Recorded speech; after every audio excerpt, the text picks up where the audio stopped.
Good morning student. हम लोग कल 40 एमसीक्यू में से 20 एमसीक्यू किए थे। आज हम लोग कंटिन्यू करेंगे वही एमसीक्यू को। तो आगे हम लोग 20 के बाद 21 नंबर क्वेश्चन है। 21 नंबर एमसीक्यू में क्या बोला है उसको देखते हैं हम लोग। तो लिखा है question number, shares can be forfeited. तो शेयर्स को कब हम लोग फॉरफिटेड करते हैं? तो हम लोग पढ़े हैं शेयर फॉरफिटेड में कि शेयर्स का फॉरफिटेड तब करते हैं जब शेयर होल्डर शेयर्स का पेमेंट नहीं करता है। ठीक, तो शेयर्स को हम लोग फॉरफिटेड करते हैं। उसमें और एक नोट्स पढ़े थे कि वो शेयर्स फॉरफिटेड होता है, मीटिंग होता है। एक मीटिंग में बोर्ड में बताया जाता है, नोटिस भेजा जाता है शेयर होल्डर को कि 14 दिन के अंदर आप उसको पेमेंट कीजिए, नहीं तो आपको शेयर्स को फॉरफिटेड कर लिया जाता है। तो जब शेयर होल्डर पे नहीं कर पाता है, कॉल मनीज को जो कॉल हम लोग करते हैं, अगर कंपनी कॉल करता है शेयर होल्डर को, अगर वो नहीं पे कर पाता है तो उसको जब्त कर लिया जाता है। तो इसमें ऑप्शंस मेरा दिया हुआ है, पहला के for failure to attend meeting, ये तो नहीं होगा। सेकंड है for failure to repay the loan of the bank, ये भी नहीं होगा। सी है for which shares are placed as a secretary, ये भी नहीं होगा। नेक्स्ट है D for non payment of call money. तो अभी हम बताएं कि शेयर फॉरफिटेड तब करते हैं जब शेयर होल्डर कॉल करते हैं, उसका पेमेंट नहीं कर पाता। तो इसमें ऑप्शन क्या होगा? डी ऑप्शन होगा। ठीक, नेक्स्ट क्वेश्चन है तो कब करते हैं वही पूछा, व्हेन शेयर्स आर फॉरफिटेड। ठीक, व्हेन शेयर्स आर फॉरफिटेड और कैपिटल इज ए डेबिटेड। तो इसमें हम लोग कैपिटल एंट्री पास करते हैं जब ये एंट्री होता है शेयर्स कैपिटल अकाउंट डेबिटेड बोला है, डेबिटेड टू शेयर्स फॉरफिटेड।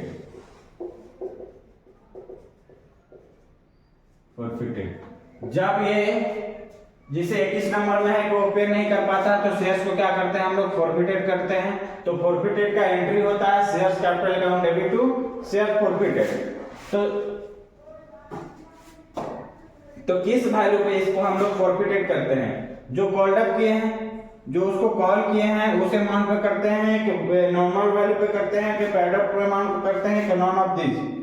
तो हम लोग इसमें जो कॉल्ड अप करते हैं उसका जितना हम कॉल कर चुके हैं, अगर पेमेंट नहीं किया वहीं तक का हम लोग यहाँ पे दिखाते हैं कि शेयर फॉरफिटेड वहीं पे होता है जहां तक हम कॉल किए वहां पे पेमेंट नहीं किए। जैसे हम लोग का इसमें होता है पहला एप्लीकेशंस, अलॉटमेंट और कॉल मनी। ठीक, तो एप्लीकेशन का पैसा तो सबको ही दे देता है, आने वाला कॉल्स में वो फेल करेगा तो फेल कहाँ करेगा? अलॉटमेंट या कॉल मनी में। ठीक, तो जहां तक हम कॉल किए तो मान लो एप्लीकेशन का पैसा दिया, अलॉटमेंट का हम कॉल किए, उसको शेयर्स अलाउड किए, तो अलाउड किए तो यहाँ पे ये पेमेंट नहीं कर पाया, तो हम उसको कॉल कहाँ तक किए हैं? अलॉटमेंट तक। तो यही यहाँ पे पूछ रहा है कि शेयर कैपिटल कितना से डिवाइड किससे करेंगे? नॉमिनल वैल्यू पे करेंगे कि कॉल्ड अप अमाउंट पे करेंगे कि पेड अप अमाउंट पे करेंगे कि नॉन ऑफ दिस दिया हुआ है। तो इस पे जहां तक कॉल्ड किया है वहीं तक का अमाउंट का हम लोग लेते हैं। तो यहाँ ऑप्शन होगा कॉल्ड अप अमाउंट, जहां तक वो कॉल किया है। ठीक, तो यहाँ पे कॉल्ड अप अमाउंट होगा। तो ऑप्शन से मेरा इसमें 22 में called up amount option B होगा। बाकी के ऑप्शंस बी आंसर सही होगा। ठीक, उसके बाद नेक्स्ट क्वेश्चन है 23 बोला है balance sheet of forfeited shares account after being reissued is transfer to. जो शेयर्स हम लोग ये फॉरफिटेड करते हैं उसके बाद हम लोग क्या करते हैं कि रीइश्यू करते हैं। ठीक, रीइश्यू जो अमाउंट फॉरफिटेड अमाउंट होता है, मान लो हम क्वेश्चन में फॉरफिटेड अमाउंट किए 5000 रुपया। ठीक, 5000 रुपया किए हैं और मेरा यहाँ तक का मतलब फॉरफिटेड 5000 किए हैं, तो उसमें से हम अगर शेयर से रीइश्यू कर रहे हैं तो कितना शेयर रीइश्यू किए? अगर हम 4000 के शेयर रीइश्यू कर रहे हैं, रीइश्यू किए 4000 के शेयर, रीइश्यू किए 4000 के शेयर, तो अभी भी मेरे पास 1000 का शेयर बचा हुआ है। तो ये जो बचता है इसको हम लोग कहाँ ट्रांसफर करते हैं? तो हम लोग कैपिटल रिजर्व में इसको ट्रांसफर करते हैं। तो यही क्वेश्चन पूछ रहा है 23 में कि बैलेंस ऑफ फॉरफिटेड शेयर्स, जो फॉरफिटेड किए थे, जो बैलेंस बच रहा है उसको री इशू करने के बाद कहाँ ट्रांसफर करते हैं, तो हम लोग कैपिटल रिजर्व में ट्रांसफर करते हैं, पढ़े हैं। उसके बाद ऑप्शन से इसमें देखते हैं हम लोग कौन सा ऑप्शन होगा। ऑप्शन दिया हुआ ए में रिजर्व फंड, ए तो नहीं होगा, ऑप्शन बी होगा। 23 में क्वेश्चन नंबर 23 का ऑप्शन बी होगा, क्योंकि हम लोग जो भी फॉरफिटेड अमाउंट बचता है उसको कैपिटल रिजर्व में ट्रांसफर करते हैं। ठीक, नेक्स्ट क्वेश्चन पूछते हैं डिवेंचर रिजेक्ट। डिवेंचर्स क्या होता है, तो हम लोग पढ़े कि डिवेंचर से एक सर्टिफिकेट होता है जो कंपनी का सबसे बड़ा ऋण होता है। ऋण मतलब लोन होता है, कर्ज होता है, तो डिवेंचर ये लोन ऑफ सर्टिफिकेट होगा। ठीक, तो ऑप्शन इसमें दिया हुआ है, पहला ही ऑप्शन होगा loan as certificate, cash certificate, credit certificate, none of this. तो इसमें पहला ही ऑप्शन होगा लोन सर्टिफिकेट। डिवेंचर क्योंकि कंपनी का सबसे बड़ा कर्ज होता है। हम लोग क्वेश्चन देख रहे थे, the amount of debentures premium can be used for. First दिया है meeting past losses, future losses, present losses, meeting of capital losses. मेरा आंसर यहाँ पे गलत दिया हुआ है, आंसर ए बता रहा है, लेकिन आंसर ए नहीं होगा। कभी भी हम लोग जो डिवेंचर इशू करते हैं प्रीमियम में, तो हम लोग का कैपिटल गेन होता है, और जो कैपिटल गेन होता है उसका हम लोग दो जगह ही सेटअप कर सकते हैं। एक होता है कैपिटल लॉस होगा तो सेटअप करेंगे। कैपिटल लॉस कब होता है, जब इशू करते हैं डिवेंचर्स डिस्काउंट में, तो मेरा कैपिटल लॉस होता है। अगर हम प्रीमियम में कोई चीज को इशू किए हैं तो अगर प्रीमियम में अगर इशू किए हैं तो मेरा कैपिटल गेन हुआ। अगर डिस्काउंट में उसको इशू करते हैं तो मेरा क्या होता है, कैपिटल लॉस होता है। तो जब हम प्रीमियम का पैसा जो भी हमको मिला है, जो भी प्रॉफिट हुआ है, वो हमको कैपिटल लॉस को हम लोग सेटअप कर सकते हैं। या ऑप्शन यहाँ पे दिया हुआ है कैपिटल लॉस, तो ऑप्शन इसमें क्वेश्चन नंबर 25 में ऑप्शन मेरा होना चाहिए meeting of capital losses. Option D होगा। क्वेश्चन नंबर 25 का आंसर डी होगा, ऑप्शन डी। कैपिटल लॉस को हम लोग सेटअप करते हैं। ठीक, कैपिटल लॉस इसको बोलते हैं जो इशू करते हैं discount on issue of debentures.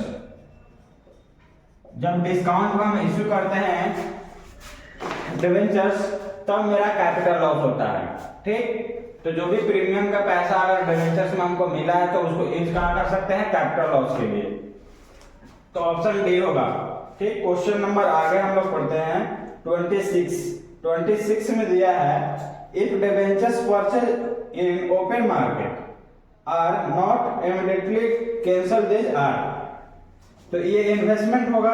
Options debentures purchase of open market से किया हुआ debentures purchase are not immediately cancels those are an investment. ये इन्वेस्टमेंट कहलाता है। ठीक, ऑप्शन सी होगा इसमें इन्वेस्टमेंट। बोला है when debenture are issued at discount. Debentures issue कर रहे हैं डिस्काउंट में and are the redeemable at premium which the following account is debited at the time of issue. तो क्वेश्चन यहाँ पे बोल रहा है कि इशू कर रहे हैं हम लोग डिबेंचर्स डिस्काउंट में, और उसका रिडीमेबल जब कर रहे हैं उस टाइम कर रहे हैं हम लोग प्रीमियम में। तो इशू ऑफ टाइम, जब इशू कर रहे हैं तो उस टाइम कौन से अकाउंट को हम लोग डेबिटेड करेंगे। तो इशू कभी भी करते हैं तो एंट्री होता है bank account debit to debentures account. ठीक, अगर हम पार में कर रहे हैं तो एंट्री होता है bank account debit to debentures account. ठीक, तो अगर डिस्काउंट करते हैं तो एंट्री क्या होगा, bank account debit to loss on issue of debenture account debited to debentures account. Entry क्या होगा, जब डिस्काउंट पे इशू करेंगे तो bank account debited loss on issue of debentures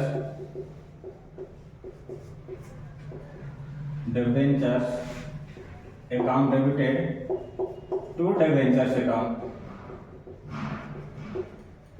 ठीक, तो मेरे पास जो ऑप्शंस दिया हुआ है वो ऑप्शंस देखते हैं इसमें कौन सा होगा। डिबेंचर्स अकाउंट डेबिटेड तो होता नहीं है, क्रेडिट होता है वो इशू करते time. Premium on redemption of debentures तो आएगा नहीं। तो यहाँ पे कौन सा होगा कि loss on issue of debenture. Options मेरे पास दिया हुआ है सी। 27 का आंसर होगा C, loss on issue of debentures. ठीक, उसके बाद नेक्स्ट क्वेश्चन है the assets of business can be classified. Assets को ये 11th क्लास का क्वेश्चन दिया हुआ है कि एसेट्स को कितना भाग में बांटा गया है, कितना भाग में क्लासिफाई किया गया है। तो हम लोग दो चीज पढ़े, एक करंट एसेट, एक नॉन करंट एसेट्स। ठीक, तो इसमें ऑप्शन होगा सी। ठीक, उसके बाद नेक्स्ट क्वेश्चन है कि the term of current assets included, इसमें से कौन सा करंट एसेट्स में इंक्लूडेड है।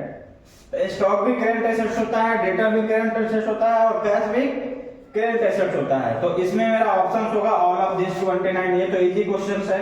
आगे है कि balance sheet company is not prepare. Balance sheet जो कंपनी बनाता है वो क्या हॉरिजॉन्टल बनाता है कि वर्टिकल बनाता है। तो ये तो सबको पता है वर्टिकल होता है। ठीक,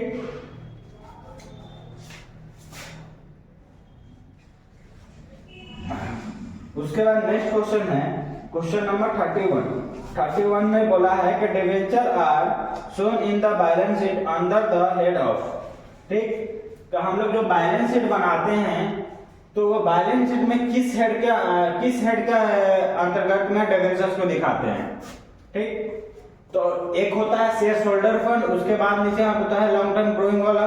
ठीक, तो इसमें हम लोग क्या चीज दिखाते हैं, किस में दिखाते हैं। ऑप्शंस मेरा दिया हुआ है शॉर्ट टर्म लोन तो डिबेंचर होता नहीं है क्योंकि लॉन्ग टर्म के लिए होता है। उसके बाद करंट लायबिलिटीज भी नहीं होता, शेयर्स कैपिटल भी नहीं होता है। तो ऑप्शंस मेरा कौन सा बच रहा है, ऑप्शन बी बच रहा है। तो ऑप्शन बी क्या लिखा है, सिक्योर्ड लोन। तो मेरा क्या होगा, ऑप्शन बी आंसर होगा 31 का। ठीक, नेक्स्ट क्वेश्चन है when financial statement of two or more organizations are analyzing it is called।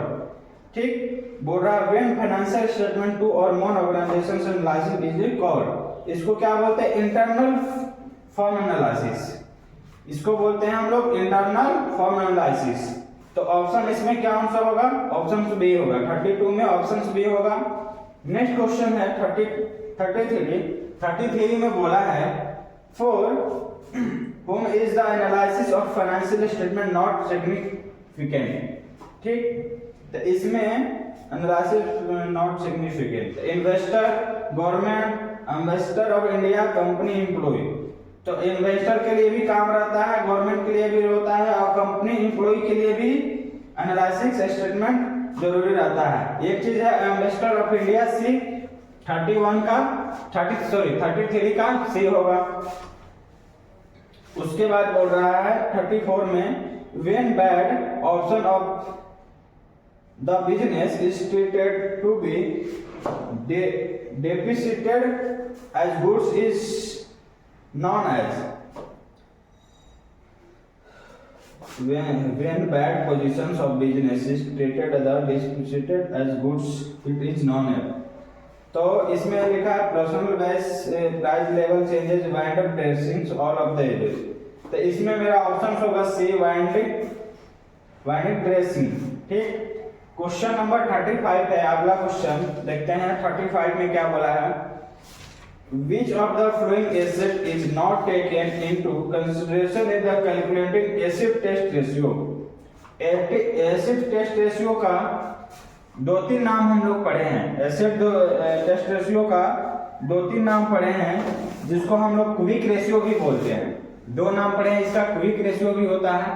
ठीक, क्विक रेशियो का ही यहाँ पे पूछ रहा है कि इसमें कौन सा अकाउंट है जिसको हम लोग नहीं लेते, कौन सा एसेट है जिसको हम लोग नहीं लेते हैं। तो कैश लिखा है, बिल्स रिसीवेबल लिखा है और स्टॉक लिखा है। ठीक, तो इसमें ऑप्शंस क्या होगा, स्टॉक को हम लोग क्या करते हैं, स्टॉक और प्रीपेड एक्सपेंसेस होता है। तो करंट एसेट्स में दो चीज को हम लोग माइनस करते हैं तो क्विक रेशियो निकलता है। उसमें से हम लोग क्या क्या माइनस करते हैं, उसमें से मेरा माइनस होता है स्टॉक और प्रीपेड एक्सपेंसेस। तो इसमें स्टॉक को हम लोग नहीं लेते हैं तो ऑप्शन सी होगा। ठीक, नेक्स्ट क्वेश्चन है 36 में बोला है probability ratio is generally express in. हम लोग प्रोबेबिलिटी रेशियो किस चीज में निकालते हैं, किस परसेंटेज में निकालते हैं कि टाइम में निकालते हैं। ऑप्शन दिया हुआ है percentage, simple ratio, percentage, time, non of this. तो हम लोग जो भी प्रोबेबिलिटी रेशियो निकालते हैं वो मेरा परसेंटेज में निकालता है। हम लोग पढ़े हुए हैं कि परसेंटेज में निकालता है उसका। ठीक, उसके बाद नेक्स्ट है if of sales is ₹4 lakh. Question number 37 question number में बोला है 37 से बोला है कि सेल्स मेरे पास दिया हुआ है 4,20,000 का। ठीक, आगे बोला है कि सेल्स रिटर्न दिया हुआ है, सेल्स रिटर्न ₹20,000 का। And cost of goods sold COGS दिया हुआ है, कॉस्ट ऑफ गुड्स सोल्ड दिया हुआ है मेरे पास 32,000 का। तो यहां पे पूछ रहा है ग्रॉस प्रॉफिट रेशियो क्या होगा। ठीक, ग्रॉस प्रॉफिट रेशियो क्या होगा, तो इसका हम लोग ग्रॉस प्रॉफिट रेशियो निकालने का फॉर्मूला होता है कि जो भी प्रॉफिट होता है, जो भी प्रॉफिट होगा उसको डिवाइड करते हैं किससे, सेल से, इंटू करते हैं 100, तो मेरा ग्रॉस प्रॉफिट रेशियो निकल के आएगा। ठीक, तो कितना आएगा, तो ये हमको सबसे पहले क्या जानना होगा, ग्रॉस प्रॉफिट सोर्स तो मेरे पास दिया हुआ है, यहाँ पे नेट सेल्स निकाल देंगे, सेल्स में से सेल्स रिटर्न को माइनस करेंगे तो नेट सेल्स निकल के आएगा। ठीक, तो कितना आएगा, 4 लाख मेरा सेल्स आएगा। उसके बाद COGS दिया हुआ है, तो हमको मालूम है कि जेपी का फॉर्मूला होता है कि जो नेट सेल्स है उसमें से COGS को माइनस कर देंगे तो मेरा ग्रॉस प्रॉफिट निकल के आएगा। तो 4 लाख मेरा नेट सेल्स निकला है, इसमें से 3,20,000 माइनस करेंगे COGS, तो मेरा 80,000 का क्या हो रहा है, ग्रॉस प्रॉफिट हो रहा है। तो जो ग्रॉस प्रॉफिट आया इस फॉर्मूला पर पुट करेंगे तो ग्रॉस प्रॉफिट रेशियो निकल जाएगा। तो ग्रॉस प्रॉफिट दिया है मेरा 80,000, सेल्स दिया है 4 लाख, इंटू करेंगे 100, तो ये 2 0 कटेगा, यहाँ पे 3 0 कटेगा, 4 दूनी 20, तो कितना आएगा 20%। तो मेरा ऑप्शन इसमें कौन सा होगा, ये दिया हुआ 20%, तो 37 में मेरा ऑप्शन ए होगा, लेकिन 27 में ऑप्शन ए होगा लेकिन 25 बी दिया हुआ है। ठीक, अगला क्वेश्चन है, क्वेश्चन इसमें बी दिया हुआ ऑप्शन, लेकिन मेरा ए होगा क्योंकि सेल्स में से सेल्स रिटर्न माइनस करेंगे तो नेट सेल्स आएगा 4 लाख रुपया। अगर हम यहाँ पे सेल्स रिटर्न को माइनस नहीं करते 4 लाख वहां पे लिखेंगे तो मेरा 20% ही आएगा। इसमें गलत ऑप्शन दिया है 25%, इसमें 20% ही होगा, ऑप्शन सी होगा। नेक्स्ट क्वेश्चन है 38, what is the formula of working capital. Working capital का फॉर्मूला पूछ रहा है। वर्किंग कैपिटल मेरा क्या होता है, जो सब करेंट बिजनेस चलाने के लिए जो करेंट एसेट्स का इस्तेमाल और करेंट लायबिलिटीज होता है। ठीक, तो वर्किंग कैपिटल उसी को बोलते हैं, और दोनों को जो डिफरेंट आएगा वो वर्किंग कैपिटल हम लोग पढ़े हैं क्वेश्चन नंबर 38 में वर्किंग कैपिटल का फॉर्मूला पूछ रहा है। वर्किंग कैपिटल तो वर्किंग कैपिटल का फॉर्मूला होता है जो करेंट एसेट्स में से करेंट लायबिलिटीज को माइनस करते हैं तो मेरा वर्किंग कैपिटल निकल के आता है। ठीक, नेक्स्ट क्वेश्चन है, तो इसमें 38 में ऑप्शंस होगा ऑप्शन बी। ठीक, आगे दिया 39 में पूछा है cash flow statement is prepared from. तो हम लोग कैश फ्लो किसको देख के बनाते हैं, बैलेंस शीट। ठीक, तो ऑप्शन से इसमें है बैलेंस शीट, ऑप्शन से ही होगा। प्रॉफिट लॉस को देखते हैं, additional information all the above, तो बैलेंस शीट देख के बनाते हैं, तो बैलेंस शीट होगा ऑप्शन से।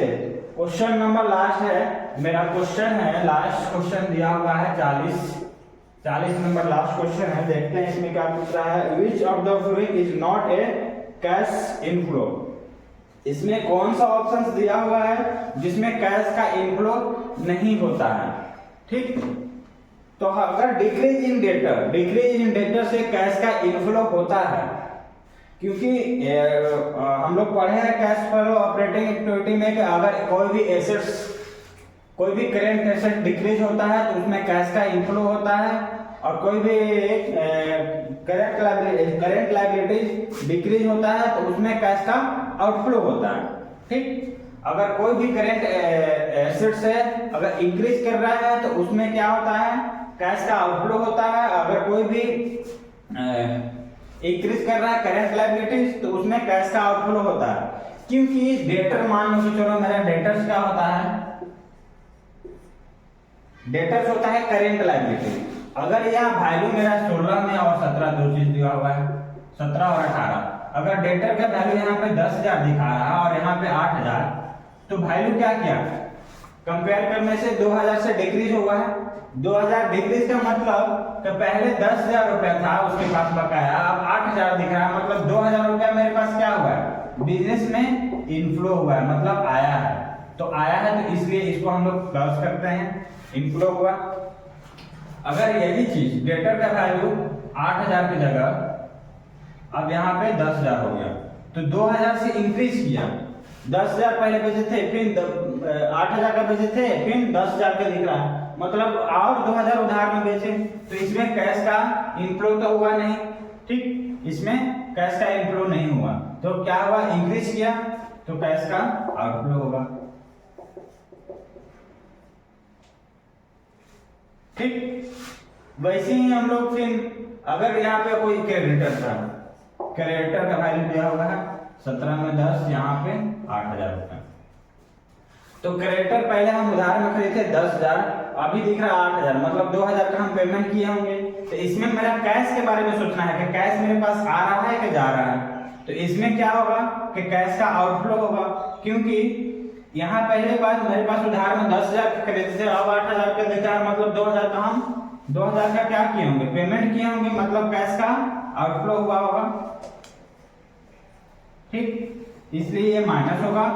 अगर यही चीज मेरे पास यहाँ पे 8,000 है और यहाँ पे 10,000 दिखता 18 में, मतलब 2,000 का और हम उधार में लिए, ठीक, तो 2,000 मेरा कैश का इनफ्लो होगा, ये प्लस होगा। ठीक, तो यहाँ पे हम ऑप्शन देखते हैं कि मेरा क्या क्या चीज दिया हुआ है। Which of the following is not a cash inflow, तो इनफ्लो इसमें से कौन कौन सा नहीं है, डिक्रीज इन डेटर, इसमें क्या होगा, डिक्रीज इन डेटर अगर करेगा, डिक्रीज करेगा तो क्या होगा, कैश का इनफ्लो होगा।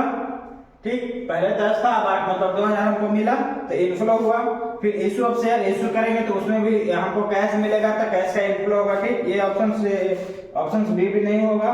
ऑप्शन डी है डिक्रीज इन क्रेडिटर, अगर डिक्रीज कर रहा है क्रेडिटर 10,000 की जगह 8,000 हुआ, मतलब कैश का मेरा आउटफ्लो हो रहा है, तो ऑप्शन इसमें मेरा सी होगा। और नेक्स्ट है sales of fix asset, sales of fix asset बेचेंगे तो मेरा कैश का इनफ्लो होगा, क्योंकि अगर हम बेचते हैं कोई भी एसेट्स तो हमको कैश मिलेगा। ठीक, तो इसमें कैश का आउटफ्लो एक ही दिख रहा है जो डिक्रीज इन क्रेडिटर होगा, तो 40 नंबर क्वेश्चन में ऑप्शन सी होगा, डिक्रीज इन क्रेडिटर। लेकिन इस बुक्स में दिया है बी, ऑप्शन बी दिया हुआ, गलत है, ऑप्शन दिया हुआ इशू ऑफ शेयर्स तो होगा नहीं, क्योंकि इशू करेंगे शेयर्स तो क्या होगा, कैश का इनफ्लो होगा, क्योंकि कैश मेरे पास आएगा। ठीक, तो आज हम लोग एमसीक्यू को कंप्लीट किए,